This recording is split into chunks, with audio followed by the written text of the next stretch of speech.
South Africa. So Pakistan chose to win the toss and bat first. And just before I get into the overview of the match, if you have any questions with regards to the show, any questions, you can phone Inspire FM on 01582481822. So to get into the overview of the match, the Pakistan captain Mohammed Rizwan won the toss and he chose to bat first.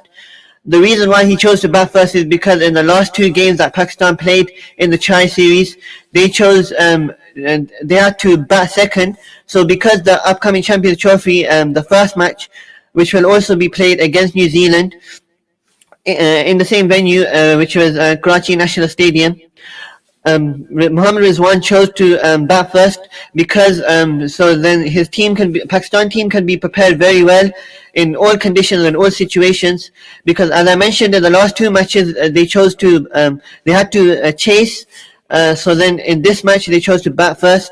And in the changes in the team was that Mohammad Hasnain, Pakistan's fast bowler, Pakistan speedster, he went for runs in the last game. His line length was not good, his rhythm was off the radar, and he got hit for so many runs against South Africa. So replacing him was Fahim Ashraf, Pakistan's fast bowling all-rounder, and so that was the one change that Pakistan made. And when Pakistan went to bat first, all eyes was on the openers, the dangerous Fakhar Zaman, and I mean the star Babar Azam. What was Babar Azam going to do, because he was under so much pressure recently in the last game. After the last game, in a press conference, Babar Azam mentioned that that he doesn't want to be overhyped, even though he is seen as one of the most consistent players for Pakistan over the last 5 to 6 years in international cricket, in all formats. I mean, if I talk about his batting average, I mentioned it in the last few episodes, he averages 56 in ODIs, and today he also was the joint fastest to 6,000 ODI runs, joining Hashim Amla in that record.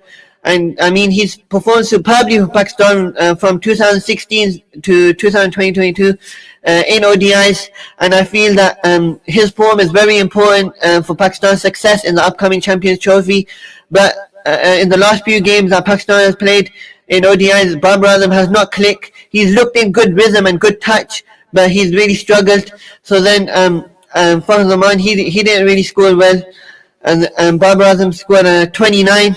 And for the mid-order, Mohammed Rizwan and Agha Saman, they chipped in with 40s, and Tayyib Tariq chipped in with 38, and that got Pakistan to 242 runs after 50 overs. 170 dot balls Pakistan played. And then with the chase, New Zealand looked at the start a bit off in terms of run rate and in terms of looking to score, because the Pakistan fast bowlers gave them a tough time. But then in the end, I mean, the chase was easy when they had Darren Mitchell and Tom Latham scoring runs, scoring 50s, and with that, New Zealand won the game. So with me is a very special guest. I had him on the last show as well. Very successful cricket coach, a disability development cricket coach, the one and only Coach Qamar. It's a pleasure to have you on the show today, Coach. So my first question to you is that within the field of disability cricket, who are the role models? Is there any role model that you looked up to within this field? Assalamu alaikum. First of all, very apologies for the delay. No worries. Unnecessary stock in traffic due to some roadworks going on Dalla Road, which I was unaware of. Fantastic question. The biggest we've had from our success from disability Super One side is one of our participants from Sussex has made it to England cricket team. So he attended as a Super Ones participant, moved on to Super Nines, moved on to the County D40 Disability Premier League, and within 2 years he played his first match, his debut for England disability team against South Africa. MashaAllah. So obviously potential, like we were talking about last week, there is a huge potential in disability cricket. The disability cricket has grown over the last 2-3 years. Every county has now got disability development officer. The cricket is offered to send schools. There's like I was talking last week, we have two type of cricketers who play tabletop cricket and softball cricket. So opportunities there for everyone, any form of disability, regardless of your ethnic background. We are very inclusive. We welcome everyone from all backgrounds, and please come and join our hubs. If you have a sibling, if you have a child, anyone over the age of 12, but we are a bit lenient towards any 9-10 years old, so we can take them on as well. So we run weekly sessions in Luton, Bedford and Peterborough. So, Coach, are there any scouting programs or initiatives that you are doing in disability cricket in order to find more talented players? This will be trialing this season. Like I was talking last week, we have got given green light from the ECB to run a disability Super 9s team next year. So this year we are organizing friendly against other county teams. At the moment, we're not running a big thing as trials, but we are looking for the players from our hubs, and also any disability champion clubs are that are offering disability cricket, and if they have any players, obviously they come under my radar. So I'll go have a look, and we are looking to have a disability cricket team playing in the Super 9 fixture next year. So, Coach, how would you develop your training skills and modify the techniques to ensure that the players can develop the best? Yeah. Again, you're questioning players, our players of different caliber. So we look at the ability. So rather than disability, we look at what they can do and what level. Yeah. So you have some guys in our team. We have 2-3 guys who have learning difficulties. Otherwise, they are able-bodied and they have a good understanding of cricket, and they can play higher level cricket. Then we have again partial blind guys who otherwise they were very good bowling, but when it comes to batting or fielding, they can't see the ball that much. Yeah. So we look at different aspects. So if you try to include everybody, again in Super Ones everyone joins in. We play pairs cricket, dynamo type cricket, where everybody plays and enjoys. But when it comes to the competition days, we have the great success. Last week, our Super Ones hub from Luton, they played against other hubs, Hertfordshire, and they played really well. Each to their own. Like each person has different capability, and each person gets selected on that merit. So, Coach, do you feel that in disability cricket, do you think the mainstream media and sports organizations, do you think they promote disability cricket more? And if not, then what do you feel can be done in order to ensure that disability cricket is promoted a lot within the UK? Disability cricket, with any form of disability, in not just cricket, we have disability rugby, we have disability tennis, and Paralympics games. So in England, we get quite a lot of media coverage in all sports, basically. But cricket is obviously it's a new thing that we starting to develop at state school level and send schools. So where the cricket for some people will never have seen tabletop cricket or how it's played. Yeah, so it's a new initiative, and obviously that's for the reason we are here today. I'm here today to promote the disability cricket within our community. And when I deliver schools and I see how many people are there in our schools, and then when it comes down to bringing the kids to say it's free of charge sessions, there's no cost to it. So people can come and join for free. But all I'm requesting parents or carers is take a bit of a time out. It's only an hour. You can bring them. The kids will enjoy it. Come to one of my sessions and they want to come back again. So what's the pathway like for a player who wants to grow in disability cricket? So is there a pathway, and what's the process for it?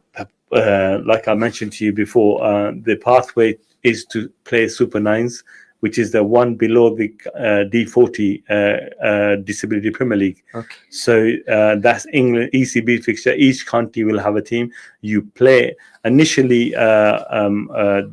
We try to play with semi-hard ball, and if we see the potential, the players can play with hard ball, they will be able to play. So you got to remember that there are people that we might have lost limbs in an accident, or they were previously. We've had players that they were really, really good players, but couldn't play anymore due to ill health, or had an accident and broke the knee, or amputated one of the legs or foot or something like that. And now there is a, for them, particularly, they can come back to play this form of cricket because they know the cricket, and they can come and play easily in the Super Nines.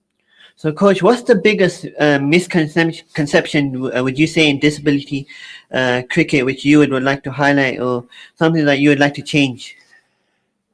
I want to call it misconception. It's people having the understanding and taking time out. A lot of parents and carers, when I speak to them, they have transport issues.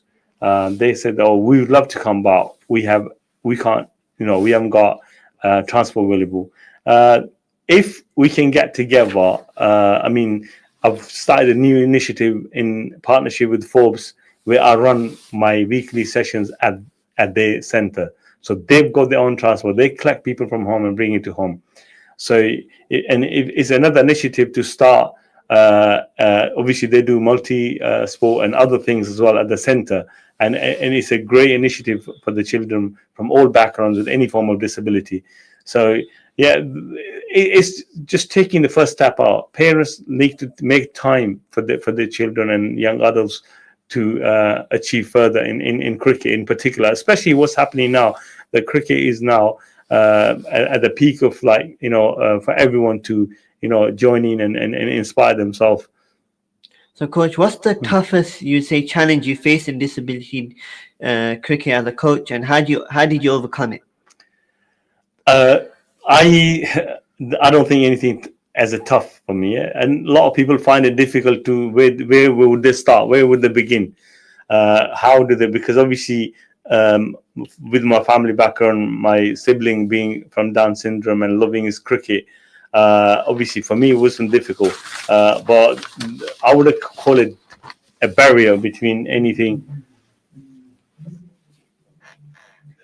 Sorry to stop you there, Coach. So, listeners, we are going to Azan break. We will meet you after the Azan break. You are watching Pitch Talk on Inspire FM, and we have a special guest, Coach Qamar, and we're talking about disability development cricket. So, we'll join you after the Azan break. Assalamu.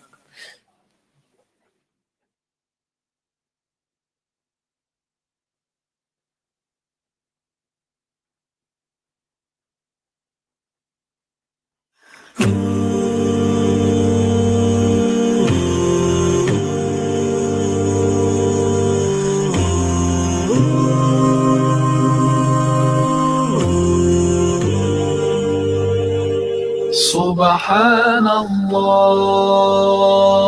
سبحان الله سبحان الله. Assalamu alaikum.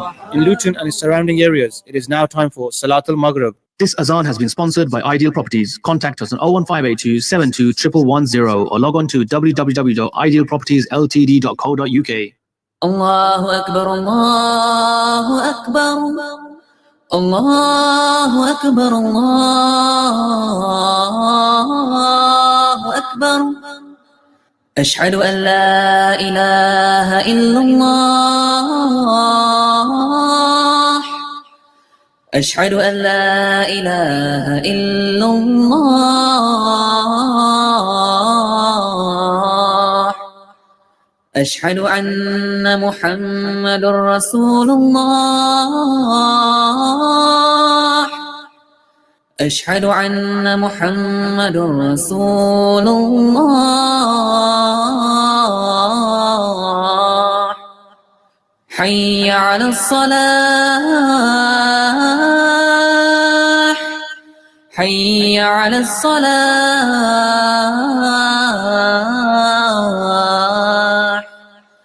حي على الفلاح حي على الفلاح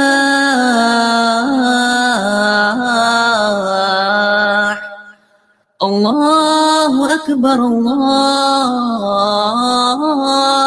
أكبر لا إله إلا الله.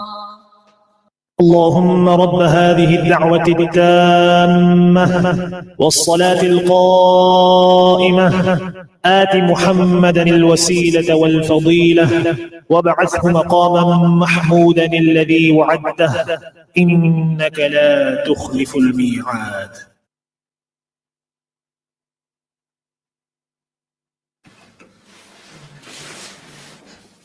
So, Assalamu alaikum listeners, we are back on Pitch Talk. So, we have our special guest with us, Coach Qamar. So, Coach, the next question I'll be asking is that you've watched the Tri Series as well. Pakistan even got to the final.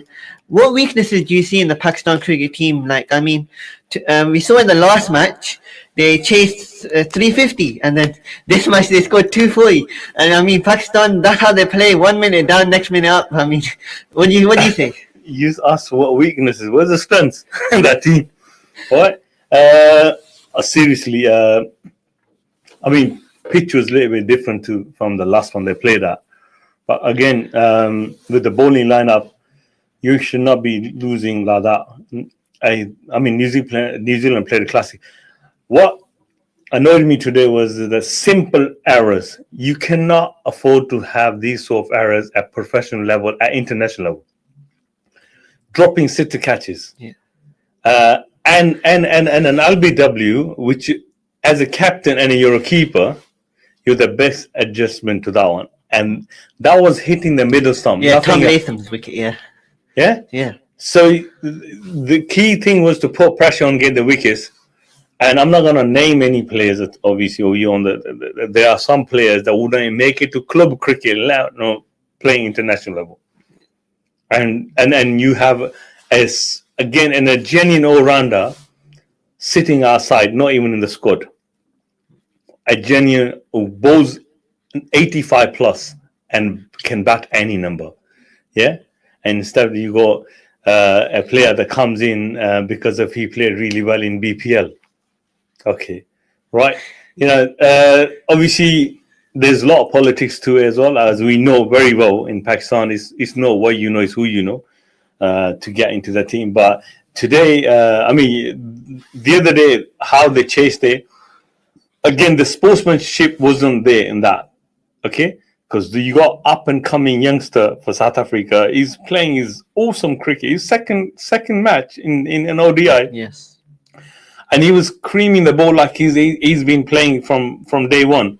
And for a senior player to react to him like this, I mean, not so while ago we were all criticizing the Indian player of such caliber to do something to the new guy that coming into the team.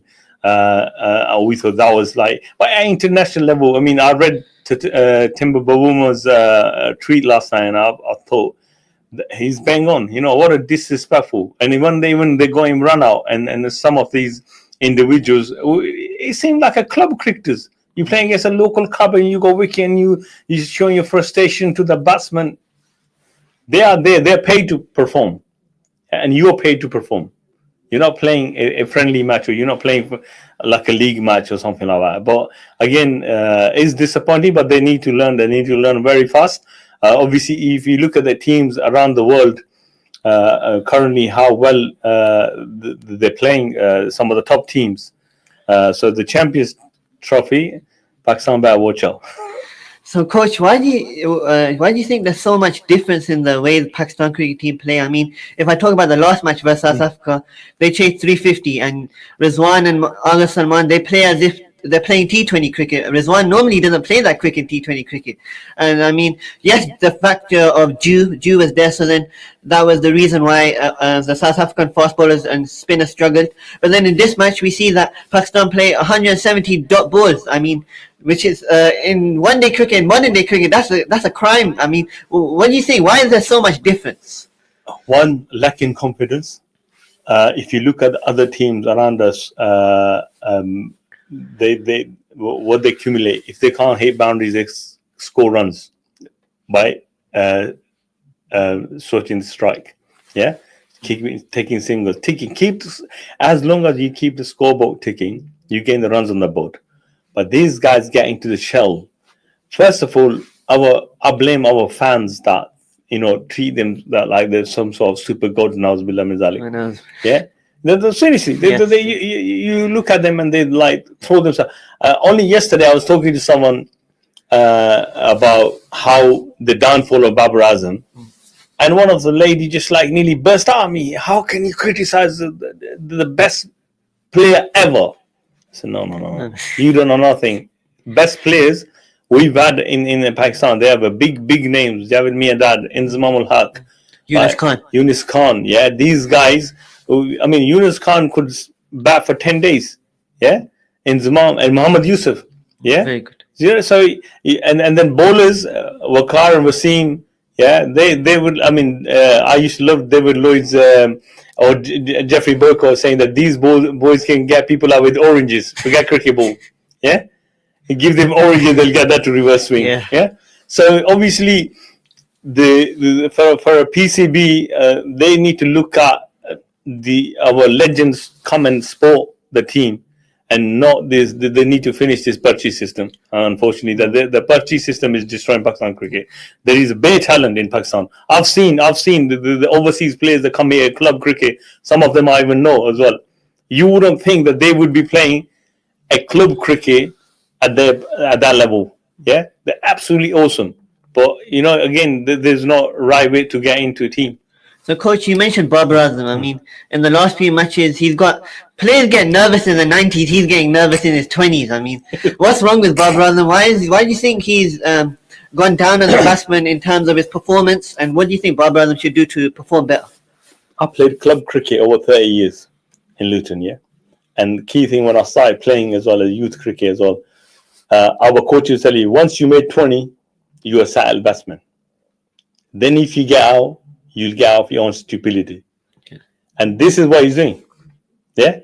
He's got some of the shots the other day he played when he was batting with Fakhar Zaman, and he looked like, yes, he can do it. Yeah? But as soon as you think about losing your wicket, cricket is such a game, you lose your wicket. If you play with free flow, all right, the way he used to play. And the other thing, a lot of people debate about him being opening batsman or come. Personally, my thinking is that he should bat middle order. Look at Joe Root, Virat Kohli, Steve Smith, Kane Williamson. Yeah, so they established players, but where did they bat? No, middle order. Yeah, middle order. So Coach, I'll have to stop you there. I mean, we have less time. This wraps up today's show on Pitch Talk. It was lovely having Coach Qamar on the show. We discussed Pakistan cricket. We discussed disability development cricket. I mean, you probably learned so much knowledge and awareness about disability development cricket. And I hope you gained some knowledge from the show.